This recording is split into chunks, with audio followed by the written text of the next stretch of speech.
ਵਧੀਆ ਜੀ। ਉਧਰ ਕੈਮਰੇ ਵਾਲ ਮੂੰਹ ਕਰਕੇ ਖਾਦ ਘੱਟ ਪਾਉਣੀ ਪੈਂਦੀ ਆ ਨਾਲੇ ਜੀ ਰੂੜੀ ਜਿਹੜੀ ਹੈ ਖਾਦ ਰੂੜੀ ਤੋਂ ਬਗੈਰ ਖਾਦ ਵੀ ਕਿਸ अस्सलाम वालेकुम की हाल चाल है वीरो। उम्मीद करदा सारे भरा ठीक होणगे।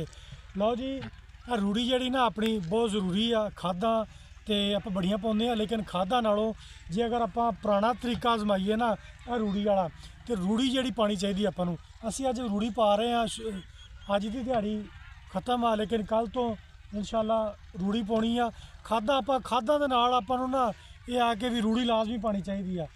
ਆਪਾਂ ਬਿਮਾਰੀਆਂ ਦਾ ਕਿੰਨੀਆਂ ਬਿਮਾਰੀਆਂ ਆਪਾਂ ਨੂੰ ਲੱਗਦੀਆਂ ਪਈਆਂ ਲੇਕਿਨ ਆਪਣਾ ਜਿਹੜਾ ਕੁਦਰਤੀ ਅਮਲ ਆ ਨਾ ਜਿਹੜਾ ਆਪਣੇ ਬਜ਼ੁਰਗ ਬਾਪ ਦਾਦਿਆਂ ਤੋਂ ਪਾਉਂਦੇ ਆ ਰਹੇ ਆ ਇਹ ਰੂੜੀ ਜਿਹੜੀ ਹੈ ਨਾ ਜ਼ਮੀਨ ਨੂੰ ਬੜੀ ਤਾਕਤ ਦਿੰਦੀ ਆ। ਇਸੇ ਲਿਹਾਜ਼ ਨਾਲ ਅਸੀਂ ਅੱਜ ਰੂੜੀ ਪਾ ਰਹੇ ਸੀਗੇ। ਮੈਂ ਕਿਹਾ ਚਲੋ ਨਾਲ ਛੋਟੀ ਜਿਹੀ ਵੀਡੀਓ ਬਣਾਈਏ, ਛੋਟਾ ਜਿਹਾ ਵਲੌਗ ਬਣਾਈਏ, ਭਰਾਵਾਂ ਨੂੰ ਦੱਸੀਏ ਕਿ ਰੂੜੀ ਜਿਹੜੀ ਹੈ ਨਾ ਰੂੜੀ ਇਹ ਆਲੀ ਜਿਹੜੀ ਬੜੀ ਤਾਕਤ ਹੁੰਦੀ ਹੈ ਇਹਦੇ ਵਿੱਚ। ਇਹ 2 DAP ਪਾ ਲਓ ਤੁਸੀਂ ਤੇ ਇਹ 2 DAP ਦੇ ਬਰਾਬਰ ਆ ਆਪਣੀ ਰੂੜੀ। ਤੁਸੀਂ ਇਹਨੂੰ ਹਰ ਸਾਲ ਮੇਰਾ ਖਿਆਲ ਆ ਜਿੱਥੇ 2 DAP ਪਾਉਂਦੇ ਜੇ ਉੱਥੇ ਮੇਰਾ ਖਿਆਲ ਹੈ ਕਿ ਵੀ ਇੱਕ DAP ਪਾਓਗੇ ਤੇ ਇਹ 2-4 ਜਿਹੜੀਆਂ 5 ਟਰਾਲੀਆਂ ਭਾਈ ਸਾਹਿਬ ਇਧਰ ਆਉਣਾ 5 ਟਰਾਲੀਆਂ ਜਿਹੜੀਆਂ ਇਹ ਪਾਉਣੀਆਂ ਚਾਹੀਦੀਆਂ। अस्सलाम वालेकुम भाई साहब, ਕੀ ਹਾਲ ਚਾਲ ਹੈ ਭਾਈ ਜਾਨ? ਠੀਕ ਜੇ? ਹੋਰ ਵਧੀਆ ਜੇ? ਅੱਲਾ ਦਾ ਕਰਮ। ਇਹ ਸੁਣਾਓ ਰੂੜੀ ਦੇ ਫਾਇਦੇ ਕਿੰਨੇ ਹੈਗੇ? ਰੂੜੀ ਦੇ ਜੀ ਬਹੁਤ ਜ਼ਿਆਦਾ ਫਾਇਦੇ ਆ। ਉਧਰ ਕੈਮਰੇ ਵਾਲ ਮੂੰਹ ਕਰਕੇ ਖਾਦ ਘੱਟ ਪਾਉਣੀ ਪੈਂਦੀ ਆ ਨਾਲੇ ਜੀ ਰੂੜੀ ਜਿਹੜੀ ਹੈ ਖਾਦ ਰੂੜੀ ਤੋਂ ਬਗੈਰ ਖਾਦ ਵੀ ਕਿਸੇ ਕੰਮ 'ਚ ਨਹੀਂ ਆਉਂਦੀ। ਅੱਛਾ, ਜਦ ਤੱਕ ਰੂੜੀ ਨਾ ਪਾਈਏ ਉਹਨਾਂ ਚਿਰ ਫਸਲ ਜਿਹੜੀ ਹੈ ਸਾਥ ਨਹੀਂ ਦਿੰਦੀ। ਖਾਦ ਜਿੰਨੀ ਮਰਜ਼ੀ ਪਾ ਲਓ ਇਹ ਕੁਦਰਤੀ ਖਾਦ ਆ ਇਹ ਜਿਹੜੀ ਕਿ ਆਪਣੀ ਮੁਫਤੀ ਖਾਦ ਆ। ਇਹ ਆਪਾਂ ਜ਼ਾਇਆ ਕਰਕੇ ਤੇ ਬਾਜ਼ਾਰੋਂ ਹੁਣ ਦੇਖੋ 15,000 ਦੀ DAP ਦੀ ਬੋਰੀ ਹੈ। ਹਾਂਜੀ, ਅਗਰ ਰੂੜੀ ਦੀ ਟਰਾਲੀ ਆਪਾਂ ਸਿੱਟੀਏ ਤੇ ਇਨਸ਼ਾਅੱਲਾ ਦੇਖੋ ਜੀ ਉਹਦਾ ਕਿੰਨਾ ਫਾਇਦਾ ਹੁੰਦਾ। ਇਹਦੇ ਨਾਲ ਜ਼ਮੀਨ ਤੇ ਖੁਸ਼ਹਾਲੀ ਆਉਂਦੀ ਆ, ਜ਼ਮੀਨ ਤੇ ਰੌਣਕ ਬਣਦੀ, ਫਸਲ ਤੇ ਵੀ ਖੁਸ਼ਹਾਲੀ ਆਉਂਦੀ ਔਰ ਮਾਸ਼ਾਅੱਲਾ ਬਹੁਤ ਅੱਛੀ ਫਸਲ ਹੁੰਦੀ ਹੈ। ਇਹ ਮੇਰਾ ਦੂਸਰਾ ਸਵਾਲ ਹੈ ਕਿ ਇਹਦੀ ਪੈਦਾਵਾਰ ਕਿੰਨੀ ਵੱਧਦੀ ਹੈ? ਪੈਦਾਵਾਰ ਜੀ ਰਾਤੀ ਮੈਨੂੰ ਇੱਕ ਮੇਰੇ ਦੋਸਤ ਨੇ ਦੱਸਿਆ ਵਾ ਕਿ ਉਹ ਫੈਸਲਾਬਾਦ ਦਾ ਰਹਿਸ਼ੀ ਆ। ਉਹ ਕਹਿਣ ਲੱਗਾ ਕਿ ਜੀ ਮੈਂ ਆਪਦੇ ਖਾਣ ਵਾਸਤੇ ਜਿਹੜੀ ਕਣਕ ਲਾਉਣਾ ਵਾ ਉੱਥੇ ਅੱਜ ਤੱਕ ਖਾਦ ਵੀ ਨਹੀਂ ਪਾਈ ਤੇ ਸਪਰੇਅ ਵੀ ਨਹੀਂ ਕੀਤੀ ਔਰ ਉਹ ਘਰ ਦੀ ਹਰ ਸ਼ੈ ਜਿਹੜੀ ਜ਼ਮੀਨ 'ਚੋਂ ਪੈਦਾ ਹੋਣ ਵਾਲੀ ਆ ਤੇ ਬਾਜ਼ਾਰੋਂ ਲੈਨੇ ਆ ਉਹ ਹਰ ਚੀਜ਼ ਆਪਣੇ ਖੇਤ 'ਚ ਉਗਾ ਕੇ ਤੇ ਆਪਦੀ ਜ਼ਰੂਰੀਅਤ ਪੂਰੀ ਕਰਦਾ ਤੇ 1.5 ਕਿੱਲਾ ਉਹਦੀ ਜ਼ਮੀਨ ਹੈ ਸਿਰਫ। ਸਹੀ। ਤੇ ਮੇਰਾ ਖਿਆਲ ਹੈ ਕਿ ਸਿਰਫ ਉਹ ਰੂੜੀ ਪਾਉਂਦਾ ਹਾਂਜੀ। ਤੇ ਆਪਾਂ ਅੱਗੇ ਜਿਹੜੀਆਂ ਬਿਮਾਰੀਆਂ ਆਪਣੀਆਂ ਨਿਕਲ ਰਹੀਆਂ ਕਿੰਨੀਆਂ ਜ਼ਿਆਦਾ ਬਿਮਾਰੀਆਂ ਆ ਗਈਆਂ? ਬਹੁਤ ਜ਼ਿਆਦਾ ਆਉਂਦੀਆਂ ਜੀ। ਆਪਾਂ ਦਾਣੇਦਾਰ ਖਾਦ ਪਾਉਂਦੇ ਆ, ਸਪਰੇਵਾਂ ਕਰਦੇ ਆ, ਇਹਦਾ ਸਾਰੇ ਦਾ ਕਣਕ ਤੇ ਅਸਰ ਹੁੰਦਾ ਵਾ। ਜਿਸ ਤਰ੍ਹਾਂ ਮਾਲ ਨੂੰ ਪੱਠੇ ਪਾਉਂਦੇ ਆ ਉਹਦੇ ਵਿੱਚ ਯੂਰੀਆ ਖਾਦ ਜਿਹੜੀ ਹੁੰਦੀ ਆ ਉਹ ਮਾਲ ਨੂੰ ਵੀ ਤਬਾਹ ਕਰਦੀ ਆ, ਆਪਾਂ ਨੂੰ ਵੀ ਉਹ ਦੁੱਧ ਜਿਹੜਾ ਪੀਂਦੇ ਆ ਉਹਦਾ ਨੁਕਸਾਨ ਹੁੰਦਾ ਵਾ। ਅਗਰ ਸਹੀ ਇਹ ਰੂੜੀ ਵਾਲੀ ਜਗ੍ਹਾ ਤੋਂ ਪੱਠੇ ਕੱਟ ਕੇ ਮਾਲ ਨੂੰ ਪਾਏ ਜਾਣ ਤੇ ਉਹ ਇਨਸ਼ਾਅੱਲਾ ਬਹੁਤ ਫਾਇਦੇਮੰਦ ਦੁੱਧ ਵੀ ਹੋਏਗਾ, ਘਿਓ ਵੀ ਹੋਏਗਾ। ਆਪਣੇ ਪਹਿਲੇ ਬਜ਼ੁਰਗ ਜਿਹੜੇ ਸੀਗੇ ਉਹ ਇਹ ਰੂੜੀ ਪਾ ਕੇ ਆਪਣੀ ਫਸਲ ਚੱਕਦੇ ਸੀਗੇ। ਬਿਲਕੁਲ ਜੀ, ਉਹ ਰੂੜੀ ਪਾ ਕੇ ਔਰ ਉਹ ਗੱਡਿਆਂ ਨਾਲ ਰੂੜੀ ਪਾਉਂਦੇ ਸੀ। ਗੱਡਿਆਂ ਨਾਲ ਰੂੜੀ। ਅੱਜ ਕੱਲ੍ਹ ਤਾਂ ਸਹੂਲਤ ਹੋ ਗਈ ਆ, ਟਰੈਕਟਰ ਟਰਾਲੀ ਆ ਗਈ ਆ, ਤੁਹਾਨੂੰ ਮਿਹਨਤ ਕਰਨ ਦੀ ਵੀ ਜ਼ਿਆਦਾ ਲੋੜ ਨਹੀਂ ਹੈ।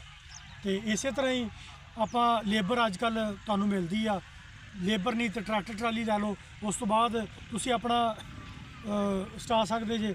ਅੱਛਾ ਸਾਬਰ ਭਾਈ, ਤੁਸੀਂ ਇਹ ਦੱਸੋ ਕਿ ਵੀ ਇਹਦਾ ਬਿਮਾਰੀਆਂ ਤੋਂ ਬਚਣ ਦਾ ਇੱਕ ਹੀ ਹੱਲ ਆਪਣਾ ਵਾਪਸ ਆਪਣੇ ਜਿਹੜੇ ਆਪਣੇ ਬਾਪ ਦਾਦੇ ਜੇ ਕੰਮ ਕਰਦੇ ਸੀਗੇ ਉਹੀ ਕਰਨਾ ਪੈਣਾ। ਕਿਉਂ ਸਾਬਰ ਭਾਈ, ਤੁਹਾਡਾ ਕੀ ਰਾਏ ਹੈ? ਬਿਲਕੁਲ ਜੀ, ਉਹੀ ਕਰਨਾ ਪਊਗਾ। ਇਸ ਰੂੜੀ ਤੇ ਆਵਾਂਗੇ ਤੇ ਇਨਸ਼ਾਅੱਲਾ ਆਪਾਂ ਨੂੰ ਖੁਸ਼ਹਾਲੀ ਆਊਗੀ, ਫਸਲ ਵੀ ਅੱਛੀ ਹੋਊਗੀ ਤੇ ਆਪਣਾ ਜ਼ਿਮੀਂਦਾਰਾ ਅੱਛਾ ਹੋਏਗਾ, ਮਾਲ ਵੀ ਆਪਣਾ ਠੀਕ ਅੱਛਾ ਹੋਏਗਾ, ਉਹ ਵੀ ਬਿਮਾਰੀਆਂ ਤੋਂ ਬਚੂਗਾ ਔਰ ਆਪਾਂ ਵੀ ਬਿਮਾਰੀਆਂ ਤੋਂ ਬਚਾਂਗੇ। ਬਿਲਕੁਲ ਅੱਲਾਹ ਦੇ ਹੁਕਮ ਨਾਲ ਰੂੜੀ ਪਾਵਾਂਗੇ ਬਿਲਕੁਲ ਤੇ ਖਾਦ ਸਪਰੇਅ ਤੋਂ ਬਚਾਂਗੇ। ਹਾਂਜੀ। ਤੇ ਜਿੱਥੇ ਰੂੜੀ ਪਾਈ ਉੱਥੇ ਸਪਰੇਅ ਦੀ ਵੀ ਘੱਟ ਜ਼ਰੂਰਤ ਹੁੰਦੀ, ਜਿੱਥੇ ਰੂੜੀ ਨਾ ਪਾਈ ਬਿਮਾਰੀਆਂ ਵੀ ਘੱਟ ਲੱਗਦੀਆਂ, ਜਿੱਥੇ ਰੂੜੀ ਨਾ ਪਾਈ ਉੱਥੇ ਸਪਰੇਅ ਵੀ ਜ਼ਿਆਦਾ ਹੁੰਦੀ ਆ, ਬਿਮਾਰੀਆਂ ਵੀ ਜ਼ਿਆਦਾ ਆਉਂਦੀਆਂ ਵਾ। ਇਹ ਇਨਸ਼ਾਅੱਲਾ ਆਪਣਾ ਬਹੁਤ ਅੱਛਾ ਤਰੀਕਾ ਬਿਲਕੁਲ ਬਾਪ ਦਾਦੇ ਆ। ਬਿਲਕੁਲ।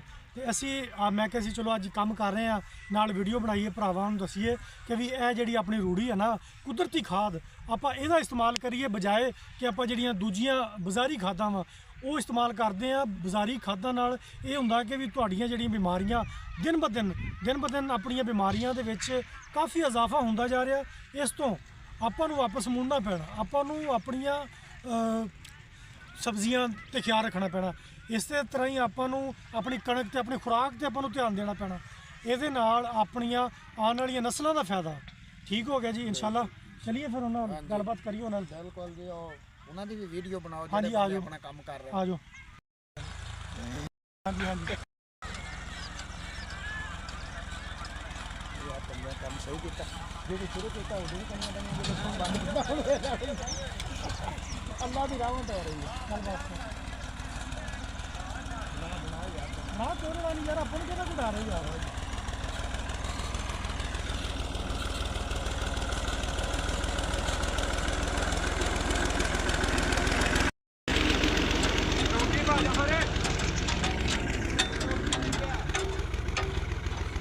ਕਿਸੇ ਨੇ ਮਜ਼ਦੂਰੀ ਕਰਨੀ ਹੋਵੇ ਨਾ ਮਜ਼ਦੂਰੀ ਹੋ ਜਾਂਦੀ ਹੈ ਭਾਵੇਂ ਬਾਹਰਲੇ ਮੁਲਕ ਚਲੇ ਜਾਓ ਤੇ ਭਾਵੇਂ ਪਾਕਿਸਤਾਨ 'ਚ ਰਹਿ ਕੇ ਕਰ ਲਓ ਇਹ ਬੰਦਿਆਂ ਦਾ ਗਰੁੱਪ ਹੈਗਾ ਤੇ ਕਿੰਨੇ ਬੰਦਿਆਂ ਦਾ ਗਰੁੱਪ ਆ ਜੀ ਹਲੇ ਆ